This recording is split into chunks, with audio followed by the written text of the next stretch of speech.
So someone on Twitter asked me a great question. They said, how can we sell copies of our books without having to use social media, namely Twitter? And interesting enough, in a world of social media, that question has never been asked of me.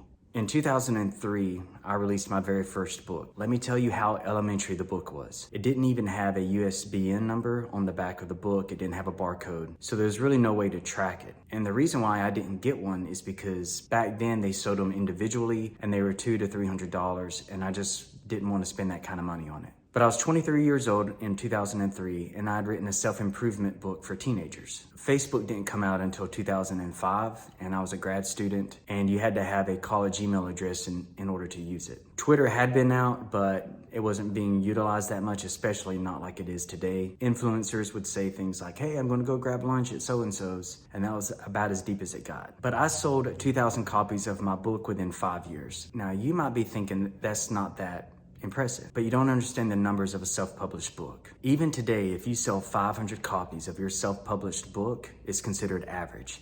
If you sell 10,000 copies, it's considered successful. I sold 2,000 copies of mine within a 5-year period at the age of 23. So if you just look at the numbers, I did better than average. Why did I get 2,000 copies? Because that's what the printing press made me print for it to be worth their time. Now, I think back then each copy cost me around $3 if my memory is correct, and I would sell them for $5. Debit cards weren't that popular yet. Venmo certainly wasn't around. So people carried cash, and pulling out a $5 bill and handing it to me for my book wasn't that hard to do. And sometimes they would pull out a 10 and I didn't have change and they would just buy 2 of them. I did some speaking engagements at youth retreats and youth camps, which helped me sell a handful. But the way I really sold 2,000 copies of my book over the 5-year period without social media, I just carried a copy of my book with me everywhere I went. I believe I was at Auburn University where I was still a college student, and I had a copy of my book sitting out on the coffee table. And I'm pretty sure someone was stopping by to buy it from me, but someone else, a stranger, walked by and asked me about it. They said, oh, what's that? Back then we used the word self-help, now we say self-improvement. I said,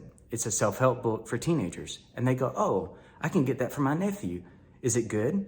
And I said, well, I hope it's good. I wrote it. And there was this instant connection. They asked me to sign it. I signed it. And I thought, oh, well, that's interesting. So I got in the habit of carrying a copy with me everywhere I went. People that read a lot, they tend to go to coffee shops. They tend to go to cafes so that they can read without distractions of being at home. It's not like you would get that same kind of results if you're at the bar or the pub or a nice restaurant or even an inexpensive restaurant. I think it would actually be easier to do that today because people can just Venmo you $5. And if I were you, I would get on every payment platform there is. I think there's one called Zelle, of course, PayPal. But just find the ones that are the most popular and go ahead and get on them. And make sure that your username is easy to find. There is something about meeting the author right there and buying their book from them right there and having them sign it that's worth more than $5. It's an emotional transaction. It's I met him, I met her. And so that's my response to how did you sell 2,000 copies within 5 years without the use of social media?